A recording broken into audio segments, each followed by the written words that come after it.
Okay, here we go. We are talking about, actually, we're going to talk about Chapter 17, Pregnancy at Risk, Pregnancy-Related Complications. Again, this is a really, really long one, so it's got 53 slides in it. So if you need to take a break, just pause me and go do whatever you need to do.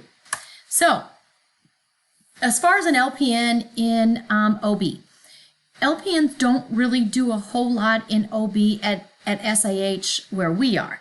Now, I'm not going to say they don't do more in other facilities, but the liability is so high in OB that we tend to have mainly RNs oversee anything that gets done.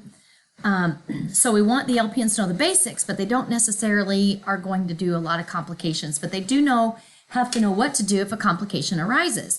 As far as like SAH, our LPNs work with the babies. They do like newborn deliveries that are going to be stable, that aren't going to have a lot of crazy complications.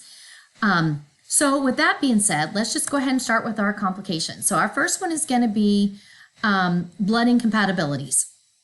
So looking at blood incompatibilities, this is kind of why it's important to know mom's blood type. Is she negative? Is the Rh factor negative? And what is her type? AB, ABO, AB, ABO. What is her type? Is it and that's going to be important to know. So thinking about the blood types, if mom is negative, that's kind of the only one we worry about. If mom is negative or mom is O, and I'll talk about that in just a minute. But if mom is negative, mom can build up antibodies that can transfer into the fetus and cause some complications. Typically, blood doesn't mix, however, it can. And so a mother that is negative and she delivers a negative baby, she does not need RhoGAM. But if mom is negative and she delivers a positive baby, mom is going to have RhoGAM. And she will get it at 28 weeks gestation, and she will get it at 72 hours after the delivery if baby is positive. Now, because what happens is at 28 weeks, we don't know baby's blood type, so we go ahead and give mom the RhoGAM. And then at 72 hours, we wouldn't necessarily have to give it if we didn't need to. Now, if a mom starts bleeding anytime throughout her pregnancy, she will have to go get a RhoGAM too. So she may end up having more than just 2 RhoGAM shots. I mean, sometimes they can have 4 or 5. Anytime they bleed, they have to go get it because we don't know if there is a mixing of the blood or not. Usually it's related to trauma if the blood intermingles at all, but it is increased risk during active labor, early pregnancy loss. So you could have a mom that has a miscarriage and we don't know what that baby was, and maybe it was positive, or maybe it was positive and mom is negative and she built up antibodies against it. So we have to know mom's Rh factor every time. And then the blood types, we want to know what her blood type is. So we're going to look at all that too at the same time. So RhoGAM or Rho-D factor, that's what it's called, Rho-D factor is an antigen on the surface of the red blood cell. So the Rh factor is this antigen on the outside of the red blood cell. It's present, they have this antigen there if they're positive. If they're negative, they don't have that antigen on the outside of their red blood cell. So if the Rh negative is exposed to a positive blood, what happens to an antigen, a reaction? We build up antibodies. So that's what's happening in our Rh negative moms. So that's why sometimes it can actually cross the placenta barrier and attack the next fetus. So if it's the very first pregnancy and mom is negative and baby's positive, usually that baby does okay. But if baby is positive, we go on about our business and mom doesn't get RhoGAM, mom doesn't do anything, then the next pregnancy, if mom is sensitized, mom's body will go, oh, I don't like that, and it starts attacking the baby. So it actually attacks the baby's red blood cells and breaks all the red blood cells down, causing the baby to be severely anemic. So that's kind of what happens. So sensitization most often happens during that first childbirth, just like we talked. It's the first one. Subsequent pregnancies after that endanger the fetus and end up with that hemolytic anemia because it attacks the red blood cells, breaks them down, and they can't carry oxygen. So the baby ends up being severely hypoxic and anemic. We don't, like I said, we don't see it in today's world just because we have RhoGAM. But up until probably, I don't really know when RhoGAM came out, but back in the 1940s, we still didn't have RhoGAM. So it hasn't been that long. So clinical manifestations, we're going to do routine lab work on our moms. We're going to do RH typing at their very first visit. So we're going to know what mom's going to be. Moms aren't going to have any symptoms. It's going to be the baby. The baby's the one that's going to have the symptoms. So if we suspect that maybe mom has told us that, hey, I had a miscarriage when I was 16 and I never went to the doctor, I never did anything, it's probably important that doctor might want to do an amniocentesis to make sure that that baby's not developing any hemolytic disease. So, there's a lot of things that we can do to kind of prevent things from happening. So the treatment is basically RhoGAM. I mean, that's what we're going to do, is treat the RhoGAM. Now, if we know that there is a problem, we're going to have to monitor that baby too. So we're going to do all of those biophysical profiles, non-stress tests, contraction tests, all of that. Sometimes we end up having to give the baby a transfusion. So if you think about it, mom has attacked the baby. Mom attacked all of baby's red blood cells. So all the baby's red blood cells have been attacked and they're gone. So the baby has no oxygen carrying capability. Its brain, liver, lungs, everything still needs oxygen. So we have to give that baby a blood transfusion with good red blood cells so they can carry that oxygen to those places. Sometimes we actually give these transfusions in utero to make sure that the babies are okay if we know that they're actually suffering from that. So that's something we can do. As far as nursing care, we don't really worry about RH factor unless mom is negative. So we do have to have a signed consent before we can give the RhoGAM, because it is a blood product. So it has to be, mom has to know everything about it. So it has to have a consent. We have to let mom know about what could happen with future pregnancies. Most of the time the doctor will talk to him about all of those things, and it's not something that we need to even, bother about trying to do. Now, the next thing we're going to talk about is an ABO incompatibility. So an ABO incompatibility is only a problem if mom is O. If mom is O and the baby is A, B, or AB, then the same thing can happen. Mom has the O, so she doesn't have anything on her red blood cell. She doesn't have any antibodies. But if baby is A, mom's O blood says, that's different than mine. I'm going to build up an antibody. So it does the same thing. It's usually not as severe as the RH factor incompatibility, but it's still something that we have to think about. We still have to draw the Coombs test. The Coombs test is something that we draw. We can do a direct Coombs. That actually comes from the baby, and that actually tells us if the baby has circulating antibodies in its body. An indirect Coombs is from mama. Direct, if it's direct, it's coming directly from the baby. Indirect is coming from mom. And it just tells us if mom has antibodies. It doesn't tell us that they're in the baby yet. That's the direct Coombs will tell us that. But it's important to know both of those things when the baby's born. Okay, so bleeding in pregnancy. There's a lot of things that can cause bleeding in pregnancy. So it can usually occur early, mid, or late. Early pregnancy loss is usually an ectopic pregnancy or chromosome abnormality, genetic abnormality, implantation abnormality. Something went wrong that just wasn't meant to be, and the baby, early miscarriage. Mid is typically what we call cervical insufficiency or a molar pregnancy, the hypertrophic pregnancies. So we'll talk more about those here in just a minute. Late bleeding is usually a placenta previa or an abruptio placenta, and we'll talk about both of those too.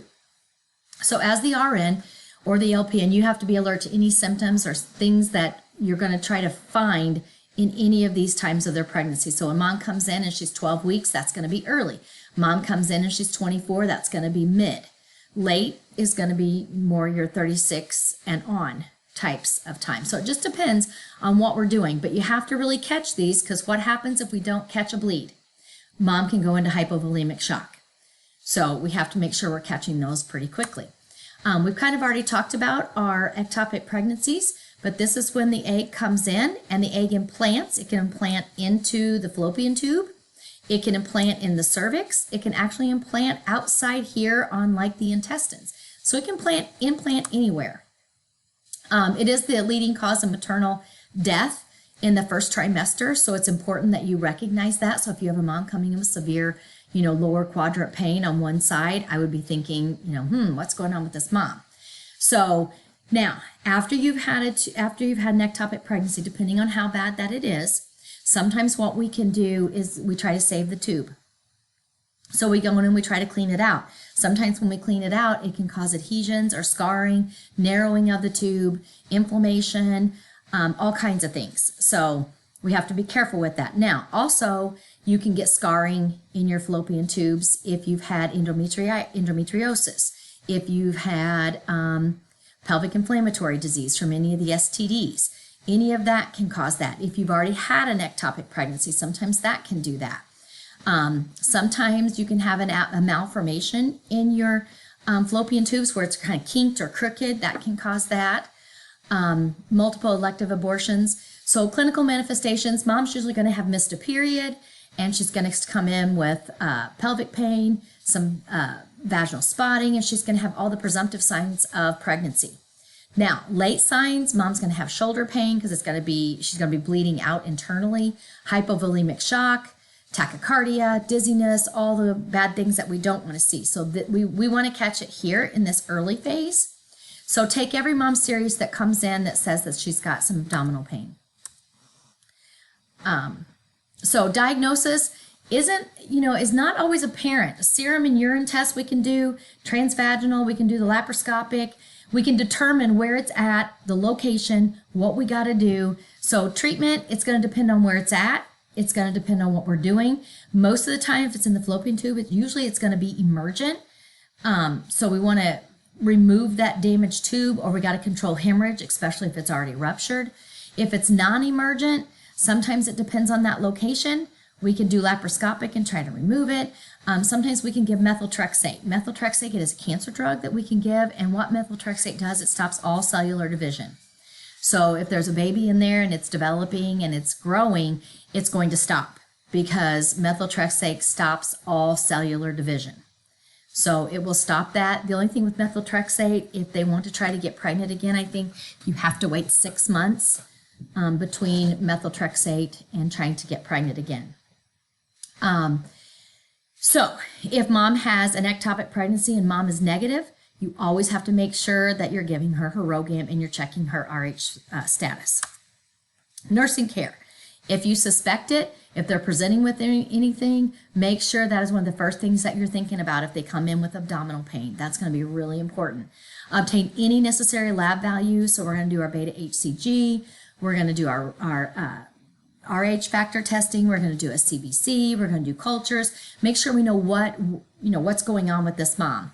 Observe her for any symptoms, and then we got to respond pretty quickly. Get her ready for surgery, and then we got to do a lot of teaching afterwards. Even though mom didn't really show, she knew she was pregnant, so it's still a loss for her. So just comforting, especially if she loses her tube, because that just decreases her chances of becoming pregnant. She only has one tube to be able to get pregnant. So just kind of keep that in your minds. Early pregnancy loss. So early pregnancy loss is usually just a miscarriage.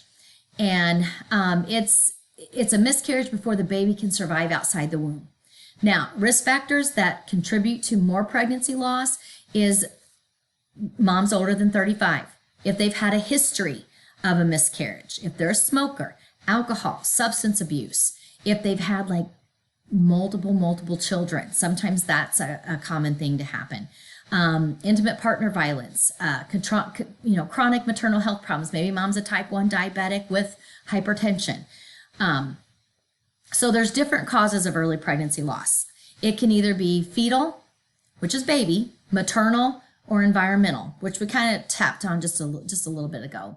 So if it's early, it's before 12 weeks.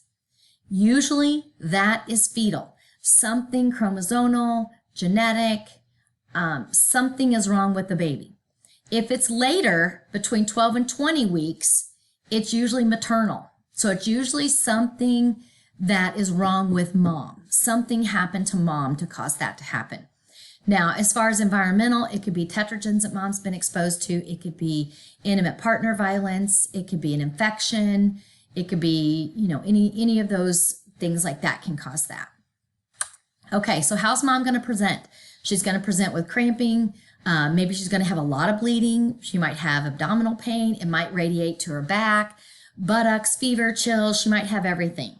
And then there's different types of abortions too. And I know we have a connotation with what an abortion is. And many times the abortions we're talking about are medical abortions, but there are other types of abortions too. So let's just talk about each type. Threatened just means that the baby is still there, but mom is bleeding and we're not sure why. Inevitable, part of baby has already been expelled, and so it's inevitable that we're going to have pregnancy loss. Incomplete means that part of the baby has came out, but part of the placenta has been left inside. And then complete, everything is gone. Placenta, baby tissue, everything. Missed is we didn't catch it. We kind of missed that one, missed the abort. And then habitual is a recurrent. If a mom has 3 or more miscarriages, that's habitual. That's an habitual abortion, and that usually gives us there's risk factors that go along with that. Lab studies, we're always going to make sure that they're pregnant, so we're going to do their HCG levels. We're going to draw a CBC. We're checking for hemoglobin, hematocrit, red blood cells, so we're checking for all that. We're checking for infection. We're checking for platelets. We're checking for clotting factors.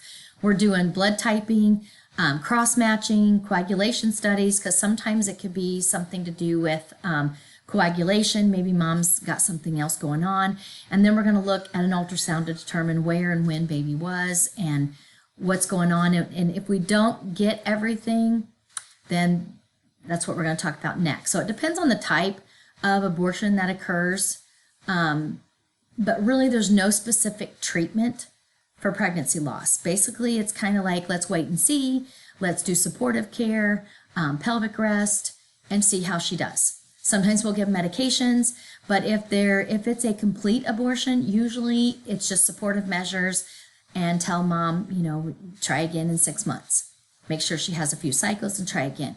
Sometimes if there's placenta fragments, or if there's things that are still left inside, sometimes we have to go in and do a D&C to get rid of everything to make the uterus more hospitable to another baby. So a lot of times they'll do a D&C, and then the mom has to go for consecutive pregnancy hormone, the HCG hormone testing, because if there's anything left inside, that HCG is going to still be high. So they keep doing consecutive ones until that beta HCG gets down to 0, and we know that there's no pregnancy hormone. So nursing care, it's pretty much just assessments, monitoring, documentation, report any concerns that you're seeing, any increased bleeding, any elevated temperature, anything like that. Make sure she takes all of her prescribed medications. Communication is going to be a big one, just talking to mom, making sure she understands everything. Provide support, because she's going to need that. She's going to be kind of sad, not sure what has happened. If the fetus is big enough, you can allow mom to see it. I know at 9 weeks, you can even still see the little fetus. It just looks like a little tiny thing, but you can see eyes and you can see like the hand buds and things. So if they want to see it, I think that's an appropriate thing to do. Okay, so we're moving to cervical insufficiency. This is your mid-pregnancy. This is where the baby's going to be lost mid. And this is where the cervix just isn't, we used to call it cervical incompetence. Now we call it cervical insufficiency. But it's where we get painless dilation and the baby bulges with the membranes, and sometimes the baby just fall out. So it's the leading cause of mid-pregnancy. We don't really know why that happens. That's why it's important to get those histories to see if a grandparent, parent, or someone in the family, or they've had recurrent miscarriages in the past. Risk factors for that, if mom's had a history of any kind of trauma, if there's any congenital defects that we need to know about. But we don't always know what the causes of that are. But what we do for it is we do a cervical collage. And so what we do is we go in, and this is the cervix, and we actually tie the cervix closed so it can't open. So then the baby can't come out. And so we usually keep this cervical cerclage on until I think it's 36 weeks, and then they cut it, and then they just let nature happen if it's gonna go ahead and open up. Gestational trophoblastic disease or molar pregnancy. This is what we talked about earlier in some of our earlier videos. This is not super common, but it is common. And here's kind of what it looks like. So trophoblastic disease, it's a disease of the trophoblastic tissue. So remember during formation, back when the baby was a marula and it was making the trophoblastic tissue, this is the tissue that started to form. And for whatever reason, it did not multiply like it should have. It started to form a baby, but then it didn't. It just forms a bunch of, just a ball of cells is all it is. There might be fetal things in there. So sometimes when they remove them, they might have like fetal parts, little tiny fetal parts, but there can be little tiny fetal parts there. But this is what forms the placenta, and it turns into what we call two different things. We have a hydatiform mole, or we call that a molar pregnancy, and that's a benign growth. It's not cancerous, it's benign, it doesn't cause any problems, but it's not a baby. It looks like a baby, it acts like a baby, but it's not a baby, and we'll talk about that. Gestational trophoblastic neoplasia, that is a malignancy of the uterine lining. So sometimes when this starts to form, it turns cancerous, and so it does a malignancy, and that can be very dangerous for the mom. So let's talk about what we do with it. So if we have a molar pregnancy, whether it's partial or complete, something happened, an error somewhere, and we had something happen. So 20% of women will have a molar pregnancy, and unfortunately out of that, some of them will develop that trophoblastic neoplasm within 6 months to a year after a molar pregnancy. So sometimes they want you to wait a little while before you get pregnant again to make sure that you're not going to develop a cancerous type thing. So what are these moms going to present with? This is kind of the most thing that you're going to want to look for. So what we do is these moms are going to come in, they're going to have the presumptive signs, they're going to have a lot of signs of pregnancy, their bellies are going to start to get big, they're going to have a positive pregnancy test, but their bellies are going to be bigger than what they think they should be. They're like, wow, I'm only 10 weeks, but I look like I'm like 18 weeks. My belly must be weak, my muscles must be weak or something. So that's what they're going to come in and present with. And so they're going to come in, and the most common sign that they're going to come in with is vaginal bleeding. And they're going to test positive for the HCG, but it's going to be really high.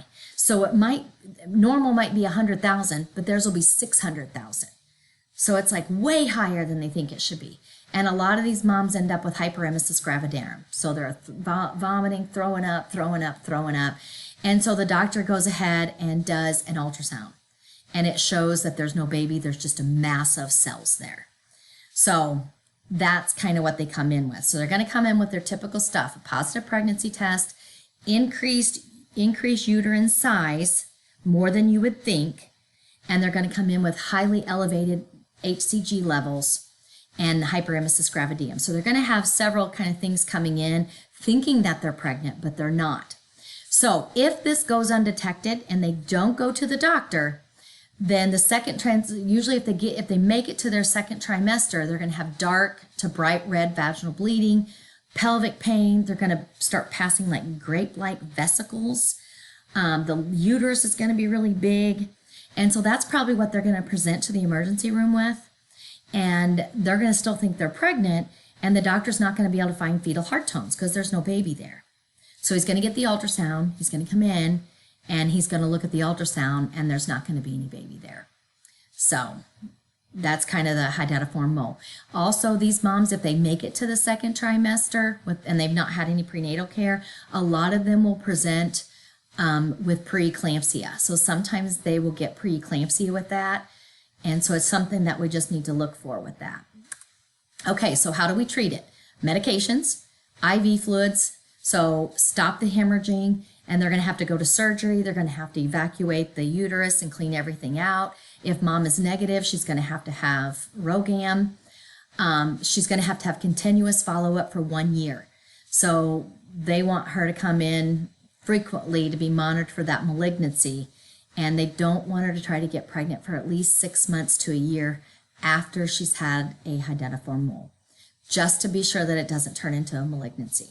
So nursing care basically is making sure she gets her medication, making sure she understands her medication, review her lab work, making sure you're looking for observations of any respiratory status where you think that there could be like a pulmonary embolus or anything like that.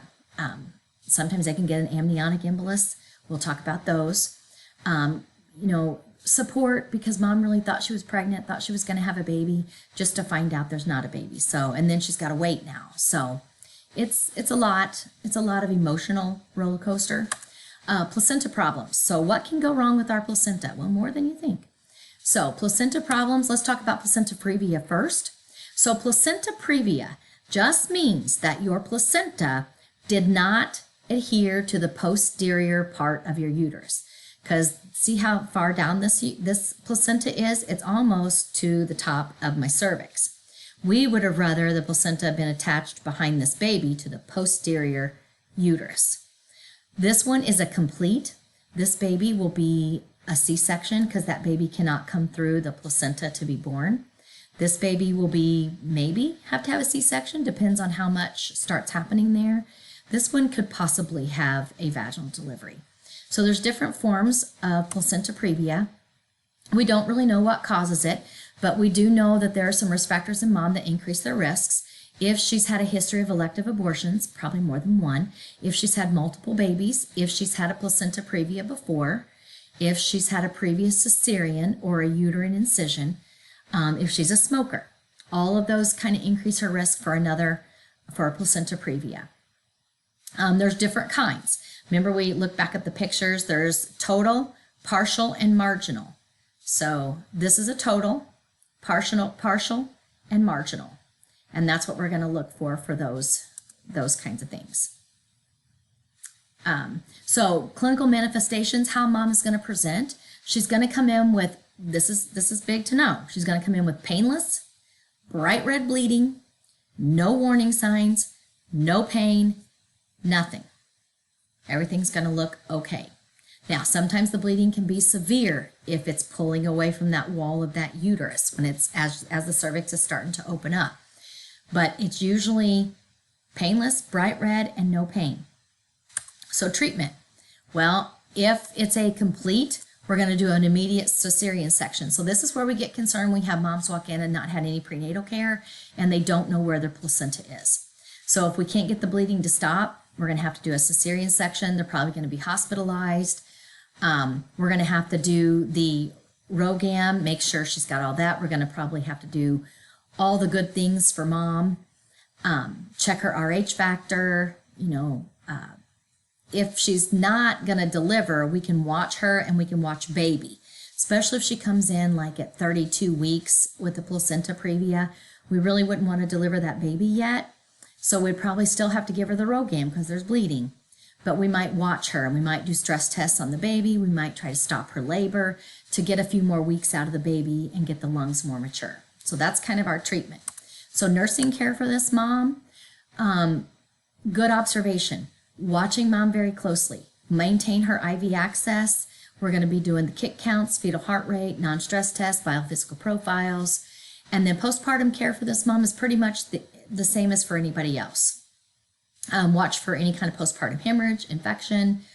She will have a little bit higher risk for postpartum complications just because she had the previa. Okay, now placenta abruptio. Let's look at the difference in this one. So this placenta was probably where it was supposed to be because baby is sideways and this is the posterior uterus. But what happened to the placenta? It tore away from the uterine wall. And here this one tore away and this one tore away. So when it abnormally separates, this placenta is what's giving the baby all of its oxygen, nutrients, and everything. So as it's pulling it away, baby's not getting oxygen and nutrients.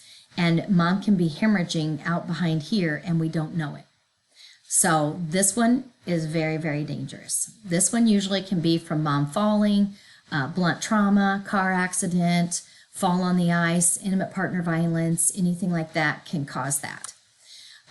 So other causes are unknown. Elevated blood pressure, moms that have preeclampsia, moms that are doing like methamphetamines, certain illicit drugs can cause those placenta previa because the pressure gets high and it pulls it off from the wall. Smoking, so all of those are things that can cause an abruptio placenta. So it's something that we need to really be aware of and make sure that we're looking at it. So we got concealed, partial, and complete. So we're looking at all the, we had a mom come in that had been doing meth, and they think that because of the pressure and the constriction of the vessels, it had pulled a complete abruption. They ended up delivering the baby 33 weeks, and it went to St. Louis, and I never really heard what happened to it after that. So that's kind of what can happen. So what kind of complications can happen for mom? Well, if mom is bleeding, we're going to be looking for hemorrhage. So we're going to look for hemorrhagic shock. Sometimes when they go into this, if the mixing of the blood, it can actually cause a coagulation irregularity and cause them to go into DIC, which is disseminated intervascular coagulation, which they just start to bleed out everywhere. And many times it's really hard to stop. Sometimes that can be fatal. Uterine rupture, kidney failure, and death. So this is a serious condition. Fetal, the problems that the fetus is getting, well, if the placenta is pulled away from the wall, baby's not going to get food, baby's not going to get oxygen. So baby's going to be hypoxic, it's not going to be growing properly, and that she could have a partial abruption and not know it for 3 or 4 weeks, and so the baby's not getting the nutrients. So we could have a baby that's small, we could have a baby that has anemia, all those kinds of things. So clinical manifestations, here's the difference between abruptio and previa. Previa, painless, bright red bleeding. This one's going to come in with severe abdominal pain, dark red vaginal bleeding, and her abdomen's going to be hard. It's going to feel like a door, hard. Where with previa, the abdomen's just going to feel soft and non-distended. It's going to feel fine. Hypertonic, so that's how she's going to manifest. That's how she's going to come in. And usually the fetus is going to be in distress, and we got to get the baby delivered very quickly.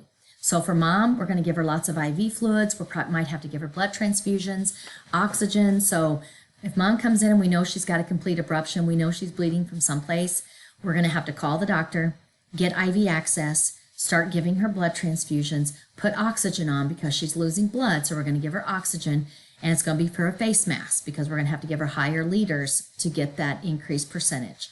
And we're usually emergency C-section. If bleeding cannot be controlled, sometimes these moms end up with a hysterectomy. For baby, it depends on how much distress baby's in and the symptoms that babies present with.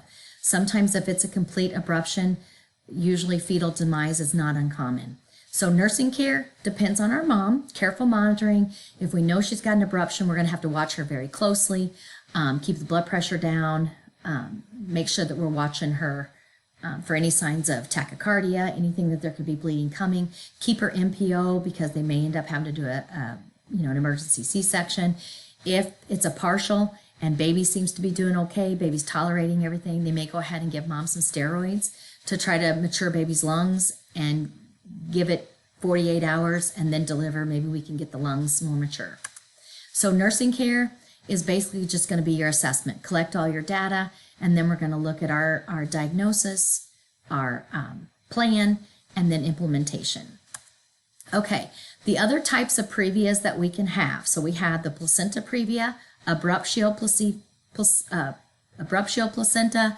Then we can have these. We don't see these very often, but a velamus insertion of the cord, this is where the cord vessels start in the branch at the membranes and then go off someplace else. This is a suturate insertion of the cord where the placenta is divided into 2 or more lobes, and it's not one thing, and then the cord runs from lobe to lobe. And then we can have a marginal insertion, And this means it's a Bellador and it's just barely inserted in its marginal insertion, and this is increase the risk for fetal hemorrhaging. So these are other types of previas. They're called VASA previas, and there's 3 different types. Hypertension. So looking at hypertension, we're going to start with disorders. It's one of the top 4 causes of maternal morbidity and mortality. So we have categories of blood pressure. First of all, we have gestational hypertension, where they just get some hypertension from being pregnant. Then we get preeclampsia, eclampsia. That's where we're going to start having some changes in our blood and our clotting factors and things like that. Then we have chronic hypertension, where this mom comes in and she's had hypertension maybe all of her life. And then we have preeclampsia on top of chronic hypertension. So we get this one and this one that go together. So all those can happen. So we're going to talk about gestational. So it develops usually in a first-time mom after 20 weeks gestation. Usually it will start without the presence of protein in the urine because the kidneys are still able to work through everything. The systolic is usually greater than 140 and the diastolic is greater than 190. Most of the time this will resolve after birth. That is the treatment. So usually it will resolve after birth, or sometimes we'll see moms have a little bit more problem after birth, after in that 6-week stage 4 of our labor. Sometimes we'll see that. So it's something that we still need to monitor our moms for even after delivery. If it continues that 12 weeks after delivery and it didn't go away, mom's probably just going to have chronic hypertension and she's probably going to be on medication from then on out. So now, preeclampsia can develop into eclampsia. The difference in these two is this one there's seizures related, this one there's not. This one we're going to monitor very closely so we don't get to this one. And first thing we're going to start doing is checking blood pressures, monitoring blood pressures, and we're going to start checking for protein in the urine. When you start getting protein in the urine, we know that the kidneys are not functioning like they should. So that's something that we would be concerned about, and then sometimes we'll start looking at their coagulation factors. Sometimes antihypertensive will be given. You just cannot give an ACE or an ARB. So those are contraindicated in pregnancy. They're teratogenic to the fetus. So preeclampsia, we're going to get preeclampsia, blood pressure noted to be over 140, and we said over 90 with protein. So now we're going to diagnose her with preeclampsia if she has this blood pressure and she has protein now, and it's developed after 20 weeks. If she gets a seizure, now it's going to be called eclampsia. Sometimes this can come on very quickly, and sometimes it's kind of a slow kind of process and we kind of watch it. So how do we know if a mom's going to develop preeclampsia? Well, we're going to look at a few things. That's why the history is going to be important. Usually it's more common in moms, first-time moms, if they have a pre-existing medical condition, if she already has hypertension, systemic lupus erythematosus, renal disease, diabetes, anything like that. If she's carrying twins, if she has a molar pregnancy, erythroblastosis fetalis, if she's younger than 20, older than 35, those are all risk factors. So you want to look at your risk factors and then go look at your mom and which ones are matching up for our mom. So severe effects on mom and fetus. So here's what's going to happen to mom and fetus. So mom can get seizures. She can get pulmonary edema. She can get what we call HELLP syndrome, and I'll talk about that in a minute.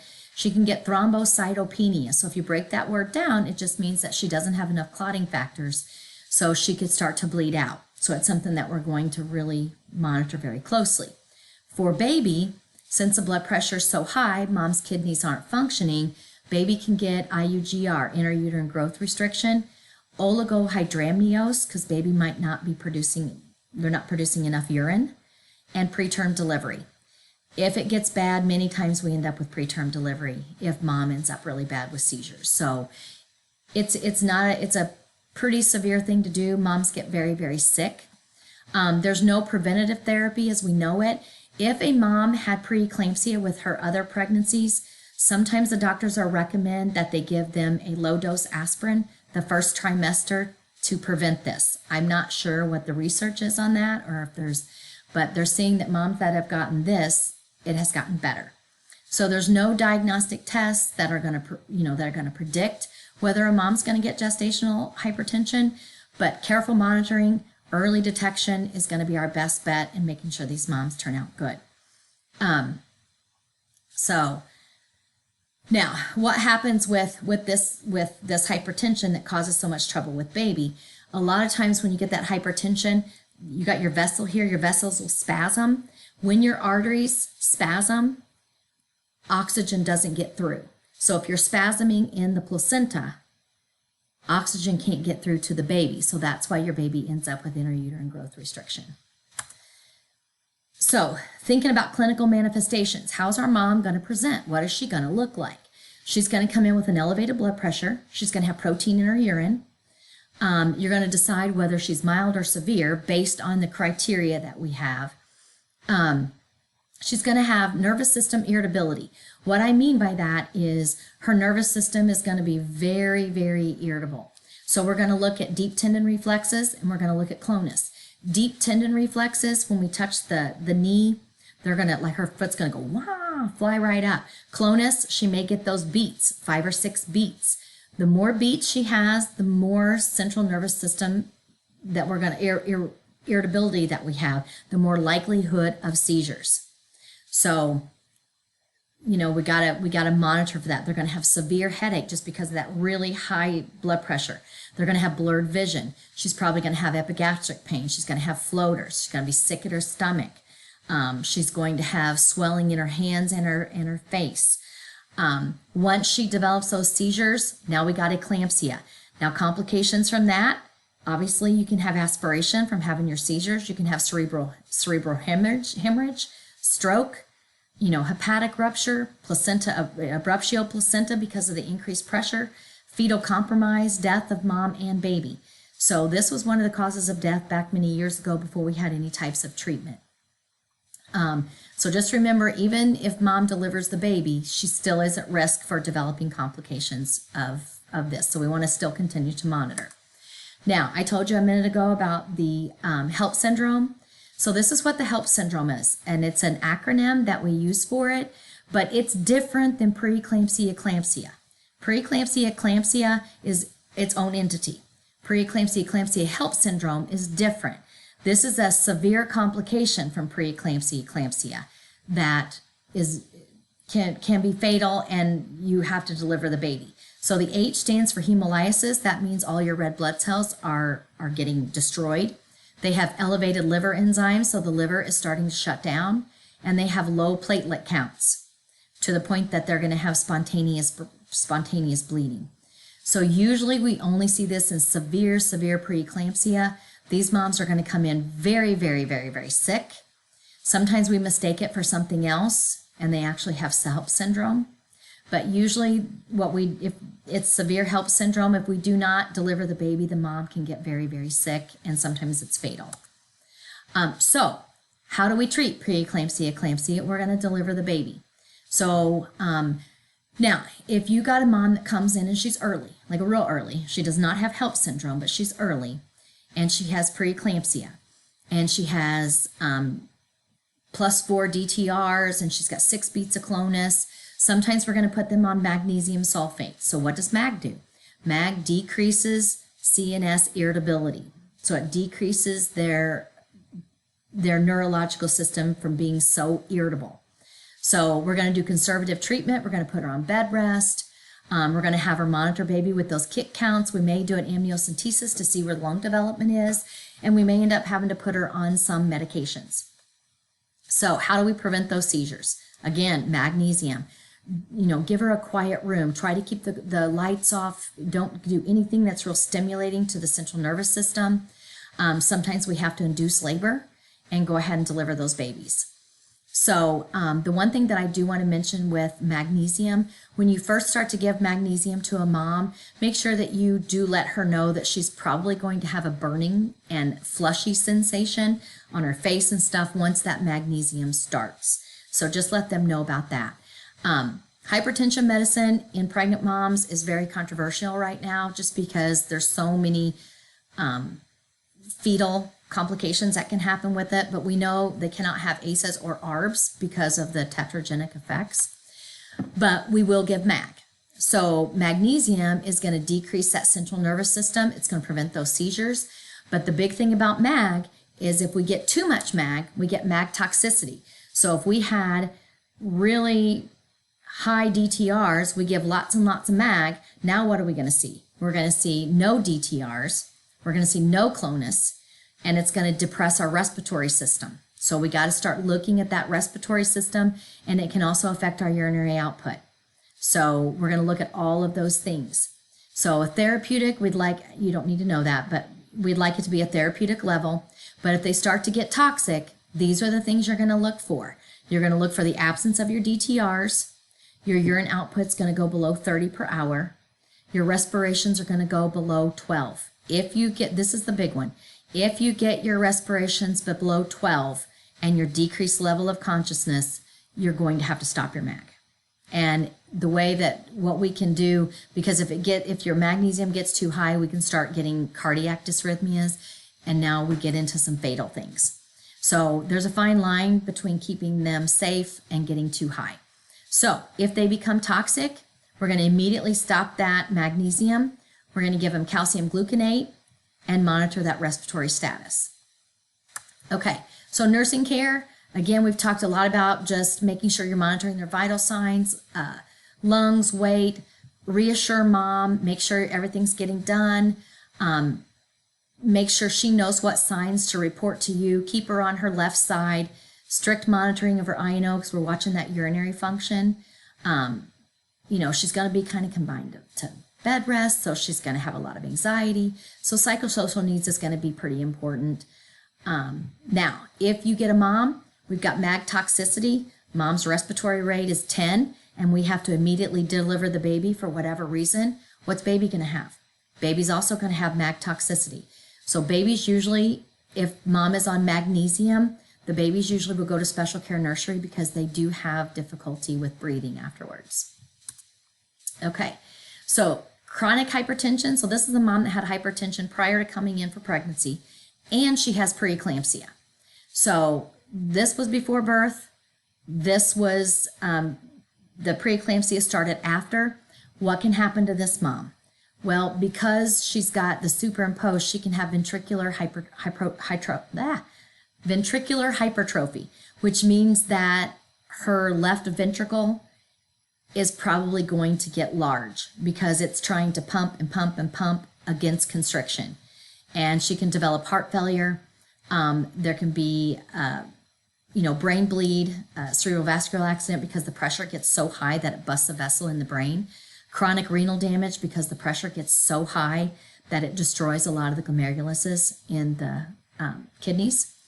Complications of pregnancy, placenta abruption, fetal growth restrictions, all the things that can't get to baby.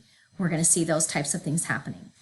So, multiple gestations. Oh, sorry. Go back to this.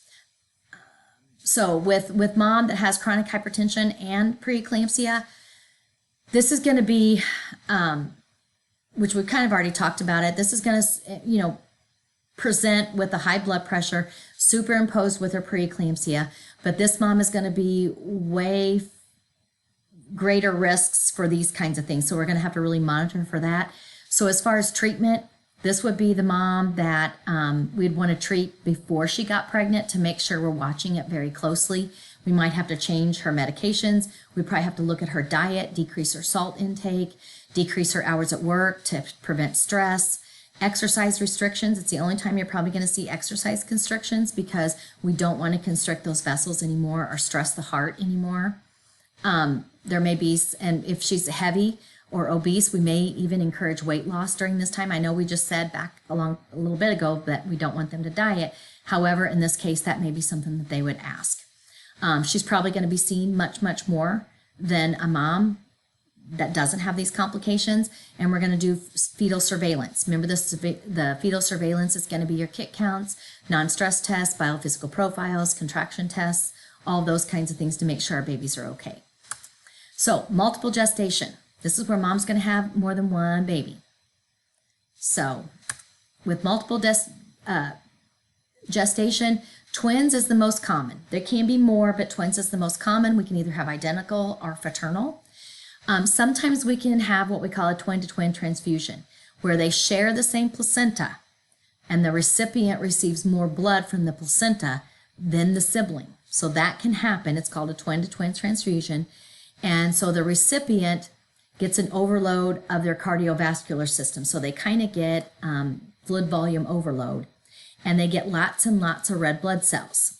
So we get polycythemia, and they kind of go into heart failure. And so it gets there, the little hearts just can't keep up.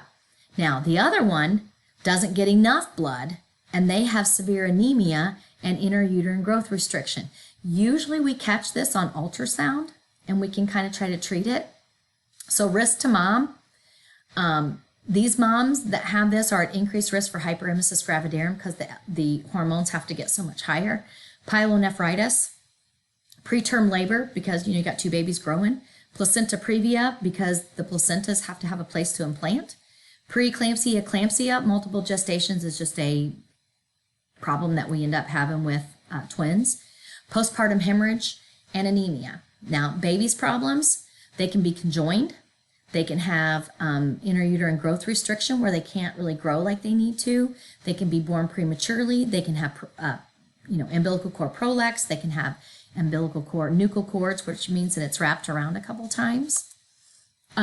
So how are these moms going to present? Well, they're going to have a large uterus for dates. So maybe their due date is next week, but their uterus is measuring like way higher than 40 weeks.